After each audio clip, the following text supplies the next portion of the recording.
Hello, everyone, and welcome back to my marketing podcast. My name is Ivan, and welcome to my podcast, Marketing Talks with Ivan. And today we are going to be diving deep into marketing, and today from a very different perspective, the luxury and jewelry marketing aspects of it. So, quite interesting, right? And today we have a very special guest with us today, my good friend Desislava. Desislava, would you like to say something from your end?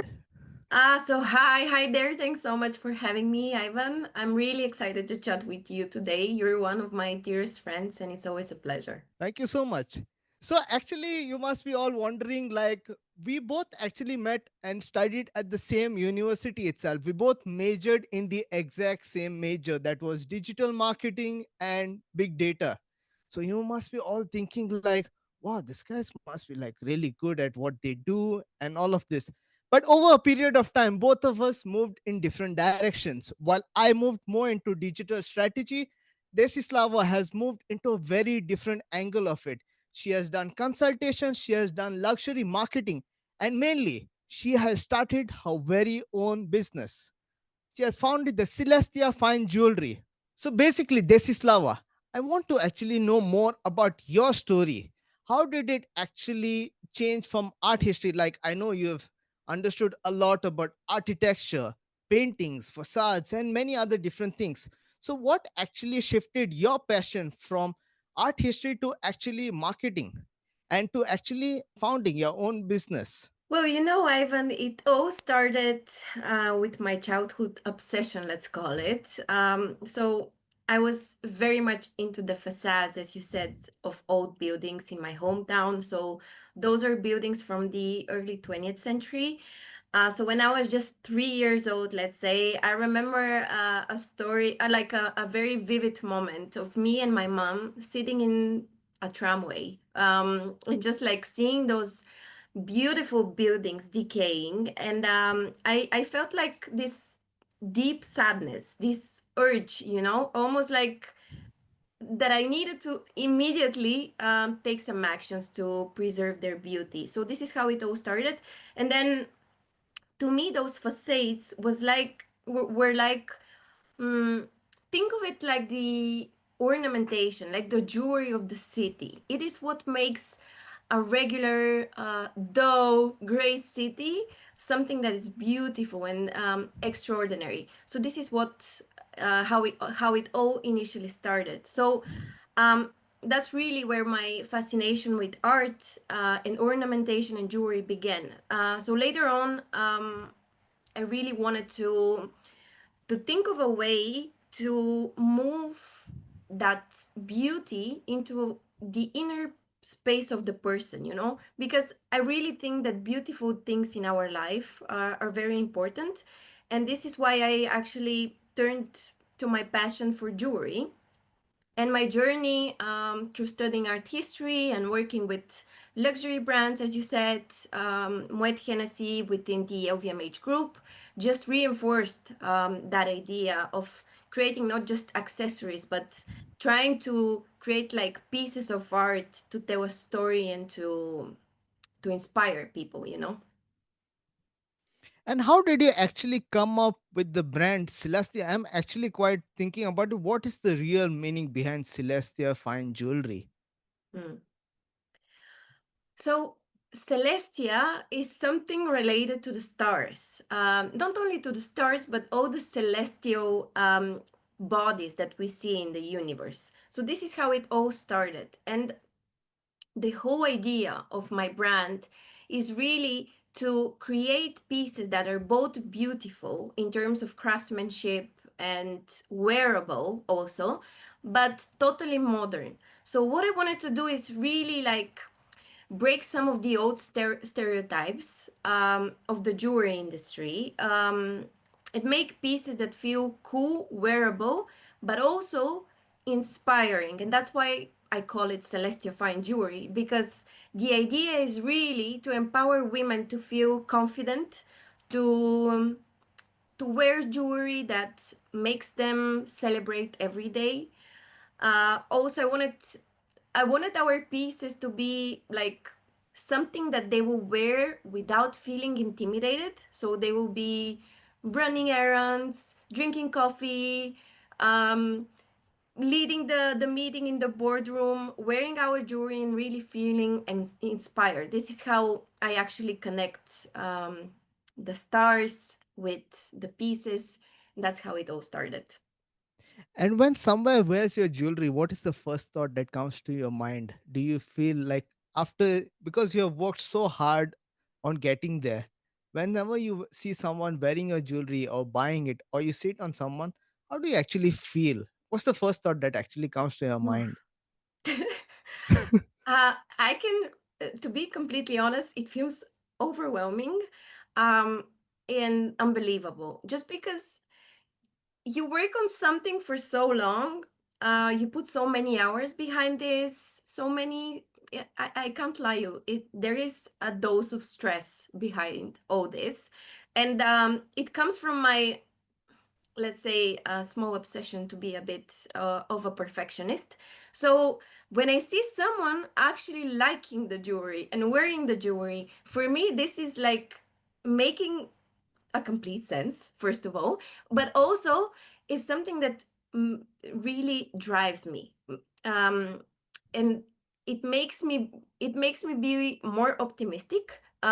It makes me want to create more jewelry and really be part of some special moments because you know when I see someone, I had this story of a client who proposed to his girlfriend on the Lake Como, and this is like the dream place for a proposal. So when I saw this, I was like, oh my gosh, my ring, the ring I created, is there on Lake Como, and it's actually part of this beautiful moment where two people bond for like eternity for their life, and there is a lot of meaning in this, and it makes me feel just so happy and fulfilled. And you can ask my mom. Every time I get a review, I now have a screenshot of my review in a specific folder and I send it to my mom because my mom is helping me a lot with the whole business operations. She supports me a lot, so I try to share this dose of happiness with her as well. So yeah, it's very special. That sounds like very exciting, and actually it's very heartwarming, I would say, hearing your journey, because I've seen you over, actually now, how many it's been almost close to a year I've seen your full journey so far, and it's really inspiring for a lot of people either watching this podcast or many people out there who actually want to start their own businesses. So thank you so much for actually shedding light on such an interesting topic. So let's move over to the next part. So now let's talk about the actual biggest myth that we want to break actually today. So this is Lava. I know you have worked in LVMH as a consultant, but once you moved over to founding your own company, what actually changed? Because now we are talking from, does actually luxury sell itself, or does digital ads actually change the real person experience? How would you go about this?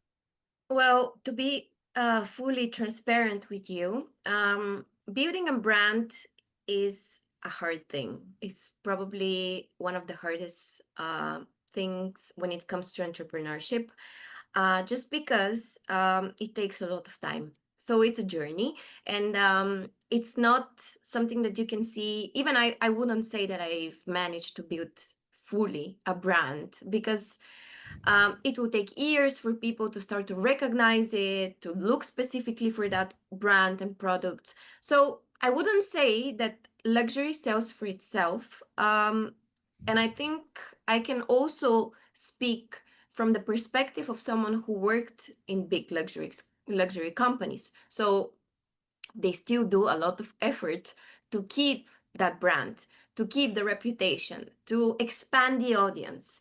I've been working a lot on awareness campaigns. So it's not only the name that sells, you need to be consistent. And I would say that it's not easy selling jewelry because it's not a necessity. And when it comes to luxury, that's what's the pro and the con of the industry. So yes, you can sell the emotion behind the product, and this is how most brands approach that topic. But also, you need to know that sales might not be consistent. People actually buy close to certain events in their life that are special and have meaning to them. So you need to be prepared that, knowing that it's not a necessity, you need to be very creative in reaching those people, especially when we speak about repeated customers, right? So people might buy from you a piece, but then how do you delight them again? How do you offer them something new without actually repeating yourself, without actually ruining the storytelling that you're saying, that you're building? And I think all those aspects matter a lot. Actually, a very interesting point that you mentioned is, see, after selling this jewelry over a period of time, you have actually been able to crack how your customer thinks. You have been able to understand their mindset, and based on that, you have been able to adapt accordingly. For Mm. some, there have been instances also, for example, you've been able to also customize jewelry in certain instances. So basically you actually found or cracked the customer code, their mindset, how do they actually think, what do they feel.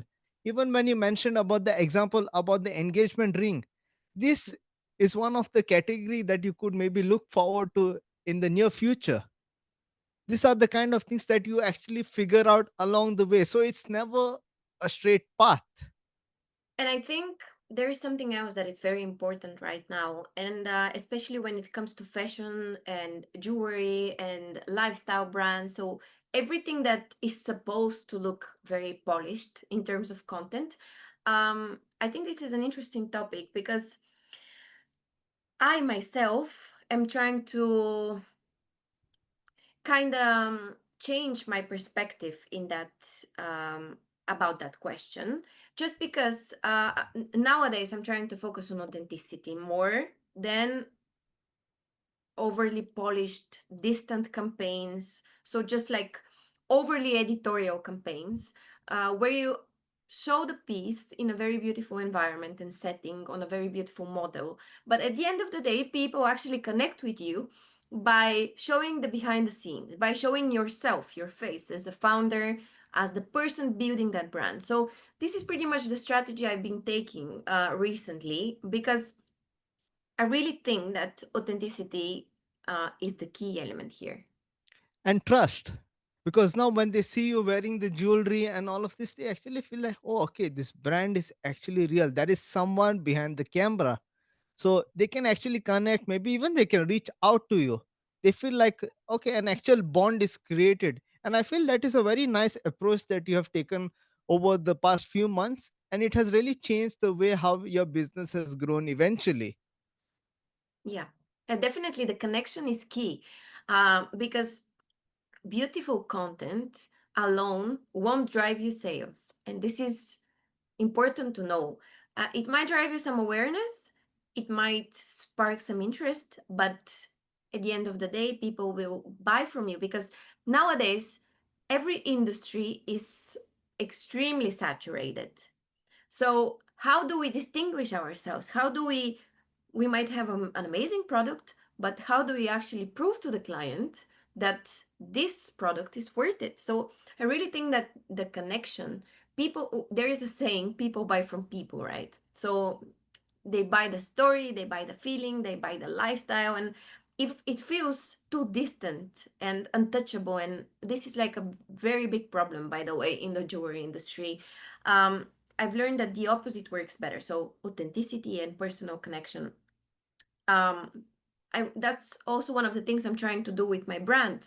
um Build something that is much more modern and approachable at the same way. So I don't want to be this very luxury experience where you're like afraid to go through the door, you're afraid to open the website because automatically you think that it might be just unaffordable and overly expensive. No, I'm trying actually to speak to my customers in a friendly way, give them all the facts, and actually leave them make their own choices without being overly over pushy and overly salesy, you know?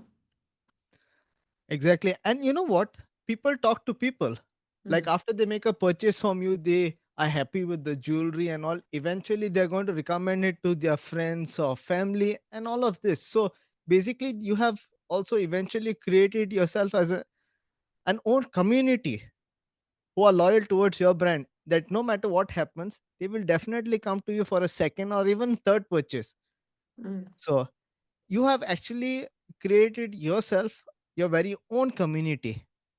And now moving over to a next question, actually a very interesting one. So nowadays a lot of jewelry businesses and all put ads online, but would you say that actually change is that better in comparison to actually selling in person?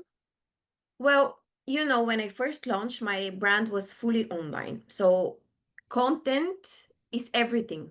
People are not gonna go through the door by chance just because you have a beautiful location somewhere in the city center, let's say. So there is a lot of pressure on creating content consistently, and I think also staying up to certain standards. As I said, I struggle a little bit with perfectionism. So e-commerce visuals are very important. So how do you build your website in a way that it is clear enough what you're selling, who you are, and people actually go ahead and buy your products from the website. So this is one part of it. I understood that people want to actually see the jewelry. They want to touch it. They want to see how it fits on them. So this is important when it comes to luxury, and let's say also product related businesses, right? So that's why I started doing those pop-up events, because I saw that yes, meta ads bring some traffic. They bring some traffic to my website, but people were a little bit reluctant because they lack trust in the beginning. So going to those events, showing my face on the camera, on TikTok, and like trying to really be authentic and push that agenda that I'm there to present them the facts. Mostly my videos are educational. So I'm really trying to make the industry less opaque, which is a big problem in our industry. People are there is this big information gap between what people know and the product, because precious stones, precious metals, it's a complicated topic. Let's say most people are not aware of all the specific of all the different details and all the specific information you need to have in order to make that purchase. So it requires knowledge, right? So that's what I'm trying to say. And that's what I'm trying to do. So that's why I decided to bring that hybrid element. So doing those pop-up events. And I think the response was quite positive. It allowed me to meet my clients personally, hear their stories, connect with them on a deeper level, right? And then create that connection that is very important. So I really think that this hybrid element is the way to go. But also, I think that in Europe, things are a little bit different than the US, let's say, where people are much more nowadays confident buying online. In Europe, people are still used to going to the store and buying instead of online only. Understood. A very interesting point that you have raised. Ever since you have started your website, I've seen a lot of changes that you have made to your website, like adding reviews and adding more authentic kind of content. What actually made you make those kind of changes? What made you take that call? Mm, Is it based definitely. on feedback, or is it based on how actually your customers were interacting with your website? Because this is a completely different change from initially when you started. Of course, when you think about it, when you start, you don't have any reviews, you don't have any testimonials. People don't know anything about you. So that's the first reason why you need to start in order to test the market to see if people actually like the pieces you create. And then little by little, you start to build that audience, first of all. And then the testimonials. So that's how it all started. And by the way, it's a constant movement. It's a journey, right? So probably this is how my website looks now, but in a few years or in a few months, I might add some more features, make it better. That's the whole point of being an entrepreneur and having a small business, constantly improving what you're doing. So that's one thing that I should also say for people who are wondering if they should start their business. It will never be perfect, so you better start. Have sort of an MVP, right? Minimum viable product that you can test. So for me, it was my first collection with gold and lab grown diamonds. I started with a small selection, a boutique selection of pieces, timeless pieces, but in a way that were but turned in a modern way. And I'm speaking about the modularity of my pieces. So the idea that you can actually transform one piece into another that can fit into this modern, versatile lifestyle that women have nowadays. So this is one of the ideas I had. So first of all, start with this authentic idea, improve from there, and that's afterwards I introduce my silver pieces as well. So it's a journey. It's quite a very long journey, and that journey has been many months of commitment, sweat, and tears. So this is actually an inspiration to a lot of people out there who actually sometimes there are points when even I also question myself, like, should I actually start something? But at the same time, it's a lot of commitment, it's a lot of dedication, and hats off to you, I would say, on actually making your dream work. Because a lot of people out there have dreams. You can just have it, dreams can be just dreams unless you action them. The main thing is actioning them. The risks are there, but over a period of time, if you don't action them, the someone just could take your dreams. Eh, it's Mm, all about thinking what you want to prioritize, do what you love. mm. So now moving on to my next question would be, so what was your biggest shock actually moving over from corporate marketing to actually jewelry marketing, because it's a completely different ball game, right? So I understand you're the one woman show. So basically, you have learned everything from finance, accounting, marketing, content creation, even the jewelry making. That's insane. So, me, myself, I've done only few aspects of it before. But doing all of this as one person, trust me, it's going to be a nightmare for me. But really, it's an amazing skill because you have to know each and every part of the business, because if you do not know one, the whole business can collapse and you won't even know. So how do you actually advise people on this as well? All right. So it's not a shock when you start your own business that you'll be wearing many hats as a founder, and it's completely normal. You can't afford to hire many people in the beginning, so you need to teach yourself to do many things, and this is where the charm is also about being a founder. So in the corporate world, especially at Moet Hennessy, it's a big organization with many entities, many brands under one entity, right? So I was really surrounded by teams dedicated to one specific part of the business. So you work in an agency, so you can understand me perfectly. I've also Yes. had some experience in an agency. So in an agency, you can actually learn much more about marketing than by working in a small department in a big brand on the brand side.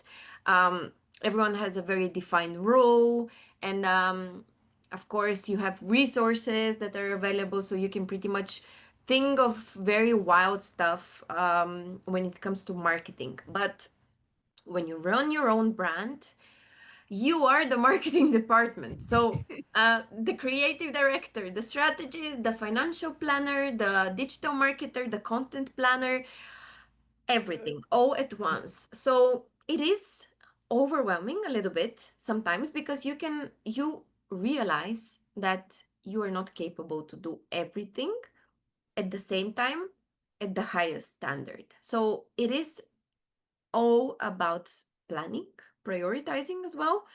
And but it can be also liberating because on one hand there is no safety net, as you said, but on the other hand I would say that you have the freedom to make your decisions, every decision, and shape your vision, and see how it impacts, how every choice you make impacts you directly, but directly, the way your business goes.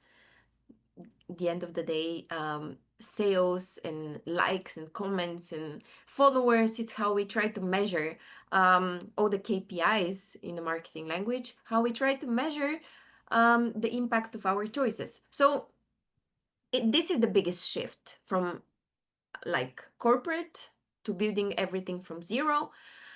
But I would say it's very rewarding as well. And actually, a very interesting take, because while you were mentioning this, I was just thinking that, see, when we studied at the university and all, everything is just bunch of theory. Like, how Mm, do you do this? How do you do X, Y, and Z? But when you go into the actual real world and try to figure it out, it's a different ball game. mm, Because sometimes there are days where you are so stressed you do not know what to prioritize, because everything comes all at once. I want this done, and you're just like, okay, how do I actually prioritize? How do I get this done? mm. So you sometimes you also sometimes I even have brain fog. I just don't know what to do. So you're and that is the actual beauty of it, because if you do not you need to understand what to prioritize, which is very important. Just like how you mentioned, prioritizing is super important, but understanding each and every role of your organization is the perfect way to actually make your business much more stronger. Because if one of the foundation or one of the pillar is weak, the whole thing can just collapse in a minute. It won't take time to actually collapse. So Mm. that is the beauty of running your own business. Theory, anyone can learn theory. It's very simple. You just read a book and you're done. But going, actioning it, finding out all the different types of things which are involved. And by the way, you're figuring it out by yourself. Now I know there is different kinds of AI tools and all of this, but AI is just a different thing. You need to actually action it yourself. No one can guide you. You are on your own. That's the brutal reality of it. No one tells you this. This is, yes, I can guide you. I bring in a consultant and all. Consultant will help us and stuff. But the reality is you're on your own, and that no one actually tells you about it. And that's the Yeah. brutal fact about it, because no matter how much guidance someone gives you, you are calling the shots for your own business.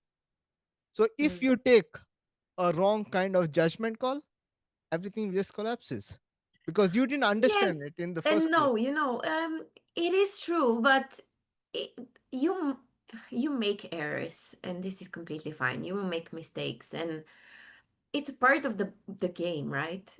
It's a numbers game. So It's a every numbers day you game. build a little bit, you build this tower, it collapses, the other one holds. So in the end of the day, you can learn something if you've done something. So the whole idea that I'm trying to push forward is that you should be building little by little.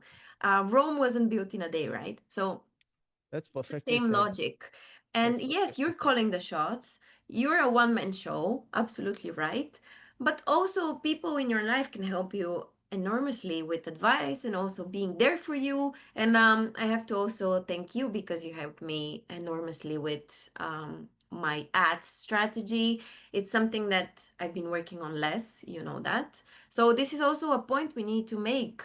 When you work in marketing, it doesn't mean that you're a specialist in everything. And especially us being young and figuring out everything right now and still building our experience. And marketing is such a vivid and dynamic industry, things change by the day. So you really can't be like a fully polished specialist in something.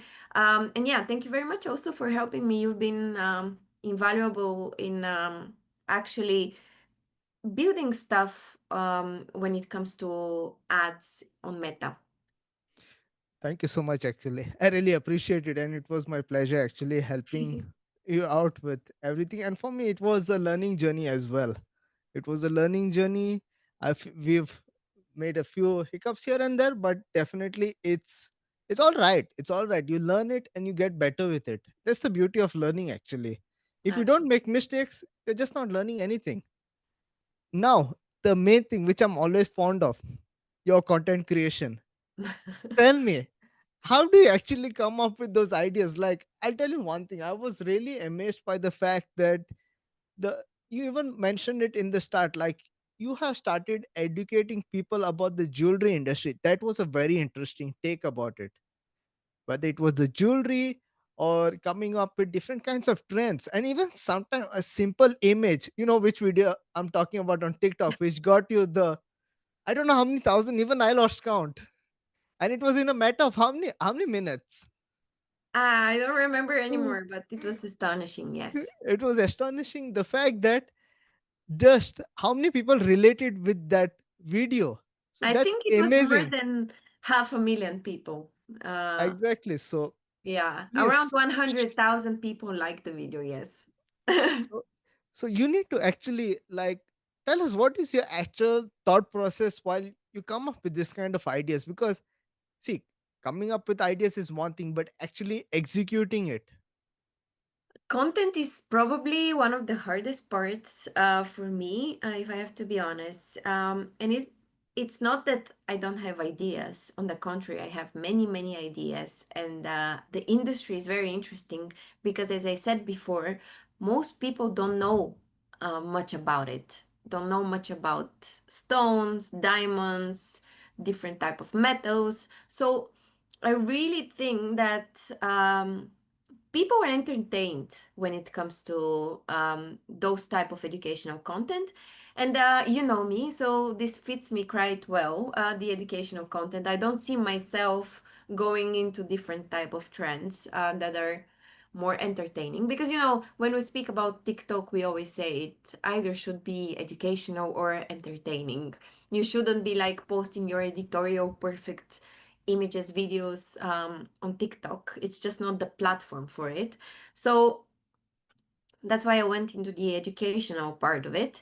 And I'm also responding to a lot of comments. So slowly, people start to ask me questions. They actually start to see me as someone knowledgeable on that topic. So this is also what I'm trying to do, because I'm very, very much passionate about this industry, constantly updating my knowledge and reading and being and trying to be up to date with everything going on. So this is how I also come up with ideas and try to diversify the content by showing products, but also educational videos, less serious, more serious. You know, trying to vary the content a little bit.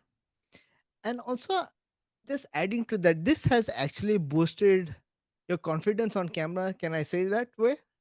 Like a lot. Like trust me, like even I do content creation, right? But trust me, we all know how many takes does it to do the perfect take. How many times we have to repeat ourselves and so on. But facing the camera is difficult.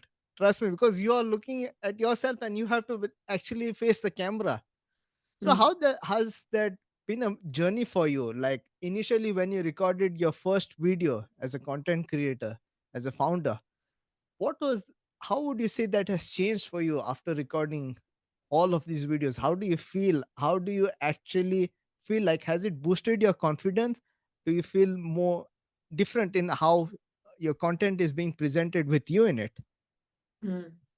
Well, there are days where I feel super inspired to film myself, to show myself to the world, share my knowledge, and there are days where I try to stay behind the camera. So it's really, it shouldn't be that way, but for me, emotion plays a role because I am still a little bit reluctant of showing myself, being showing my personal life. So I'm really trying not to go into that direction.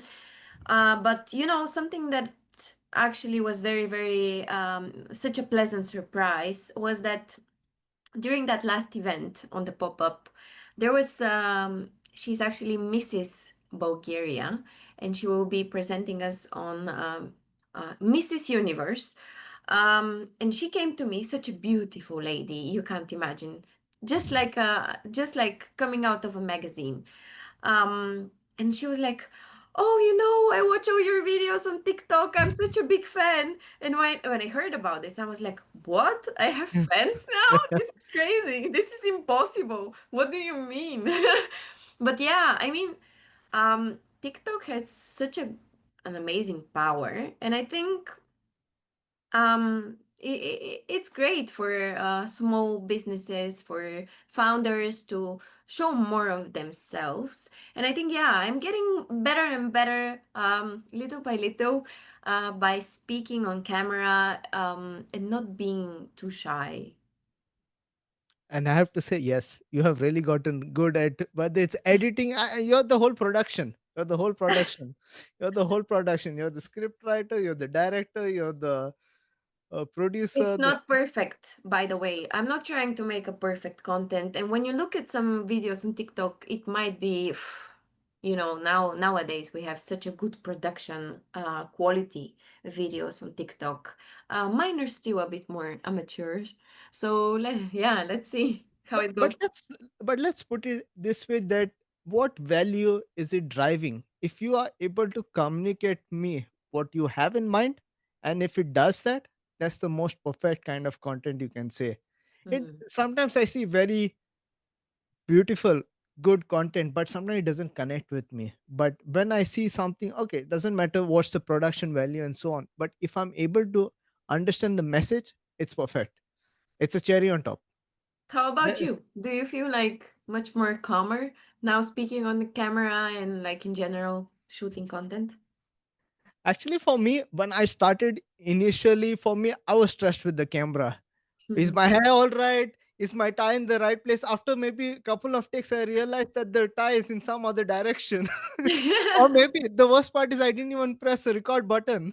Yeah. So, so we have all of this kind of problems while recording. But over a period of time with content creation, I actually realized that you don't have to be perfect. With every video I've created, I've added something new. Sometimes the feedback which I got has been brutal, Mm. like you need to add this, you may be talking too fast, what happens to your voice modulation. But over a period of time, I understood what were the flaws which I never saw. But when people watch your content, give this kind of feedback, I actually value that, because then I can actually make it much better. And people, I value feedback. Feedback is gold. No matter where you go, you need to get that feedback. Mm.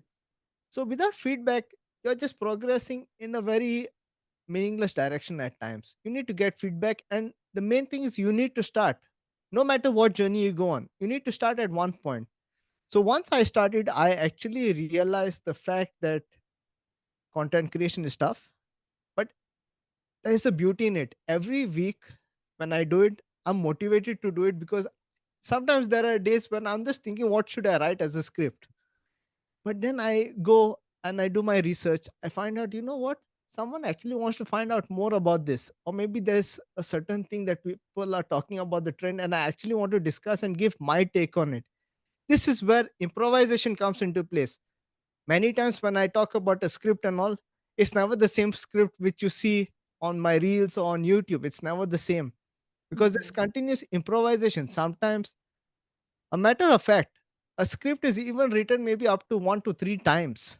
So I continuously rewrite them, because I needed to connect with people. I try to find out what is the most simplest way that I can explain a topic. I don't want to be so technical. I want Yeah. it to be for everyone, and that's the beauty of it. If And I content, can see that. yeah, I can see that exactly, in your content, by the way. exactly, Absolutely. and that's actually, it's a journey. Yeah. It's a journey, and you continuously learn. If you're able to make your content clear to anyone, that's one of the plus skills anyone needs to have. I think you've made an excellent point, and it is that You know, people sometimes write me questions under my videos asking me about certain stuff related to the topics I'm speaking about. So, for example, they might ask me, can you tell me more about rose gold? Or what is like your opinion on lab grown versus natural diamonds? So, it's very interesting to see that people, instead of going into like to ChatGPT or Google and trying to find that information, they want you to create content to answer to that specific question. So it's much more than just like getting that information. It's about you giving them that information. So they start to perceive you a little bit as an authority in the field. And I think this is very interesting, very special. Exactly. And the thing is, you know why they want you to create the content? Because there's already that trust created. There is a connection. That's why they want you to create that content, and they'd rather listen to you rather than anyone else. Mm. Anyone can find information, but when they have that connection with you, that's priceless. Yeah, definitely. Definitely. And now moving over to the next question of mine. Now you've gone to two events which were physical, like exhibitions and so on. How is it different in comparison to selling online? Well, I said a little bit how it impacted me in terms of connecting with people, actually seeing what they like from the collection, which is an invaluable feedback for me. And also something I've noticed, it's very specific, but I'm trying to look for those type of information when it comes to experiences. So I've noticed that when I create videos, for example, on TikTok, people mostly buy necklaces because I think when I speak, they see my necklaces, sometimes they see my bracelet, my earrings, but mostly my necklaces, right? So when it comes to online sales, people buy necklaces. But when I went to those events, I saw that people mostly look into the rings, they look into the bracelets, earrings. So it's much more diverse in terms of what they are liking and what they are preferring. So this is like a feedback that won't happen online. This is something unique when it comes to physical event. Understood. And I think it's the main connection that you're able to connect with them on a different level. Because no matter online sales, because now even if you want to post a review or anything, it still needs to be from the physical ones after they've bought, right? And also, a very interesting thing also, once when you showed me the exhibition videos and all of this, I realized one thing. You're able to get a better brand exposure. You can go around there, talk about your brand, and you get good publicity and all of this, if I'm right. Yeah, absolutely. Because especially in our country, in Bulgaria, where I'm mostly building my brand right now, um, the market is small. The people who organize that event are also related to some of the biggest events in the country. So for me, it was an honor to be invited to that event, and soon something very exciting is happening, and it was some sort of a preparation for it. I will be participating at the Paris Fashion Week in October.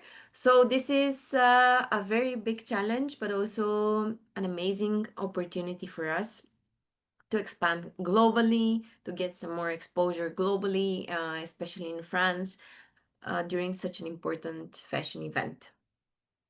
So you spoke about the Paris Fashion Week, right? What are you most excited about, and what is the process? Because there's a huge preparation. It's a very, very big event. So how do you actually prepare? And it's a whole different state of mind you're going to go into for the next month. So how are you preparing yourself? What are you gearing up, and how are you going to do this?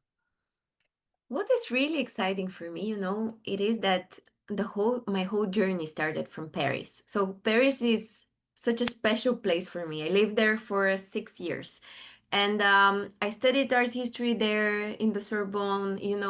It's where I discovered my passion for jewelry. So I think there is such a big meaning behind this event for me as a first very big international event. It's like a full circle, you know.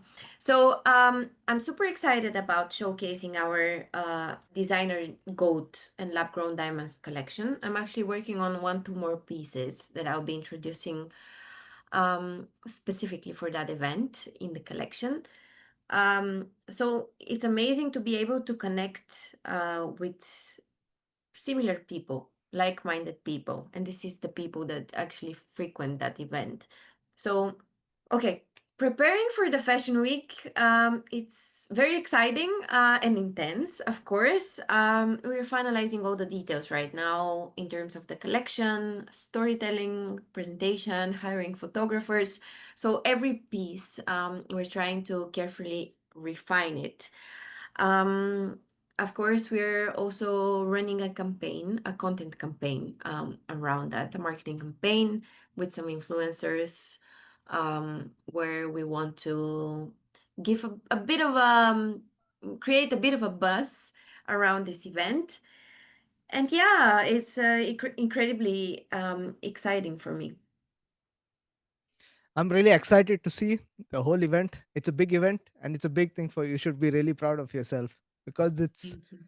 it's a very big honor to go at such an event and present you, your brand, and your company. End of the day, Yeah, your company. true.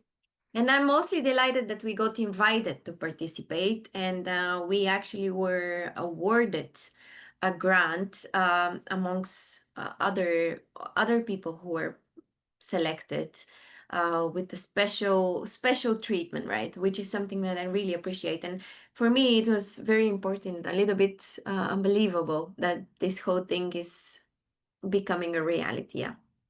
So this comes to the end of our podcast. So really, this was a lovely, nice, very interesting conversation we've had. And you know what, actually, I wanted to tell our viewers is see, it doesn't matter what product you're selling. What matters is the skills and your dedication. Because you need to improvise, because you need to understand the customer mindset. What are they going through? You need to adapt. Don't stick to the same old ideas. Improvise, customize, and move on. You need to start from somewhere to actually figure out what works for you. Don't complain and say that, yeah, there's a lot of things going on, X, Y, and Z. Figure it out and start today. Don't waste time.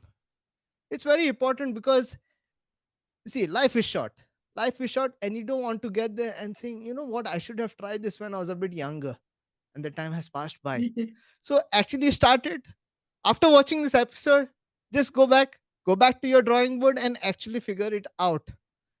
So, this is mostly the end of our podcast. And you know what? It was glad having you on this podcast, Desislava. It was very nice, Thank and you we had so a much, really Ivan. good conversation. And you know what? This is the actual reason why I started this podcast is to actually give a very brutal yet insightful conversations about different aspects. Doesn't matter, it's just marketing. It could be literally anything. Hmm. So once again, thank you so much, and we'll see you in the next episode.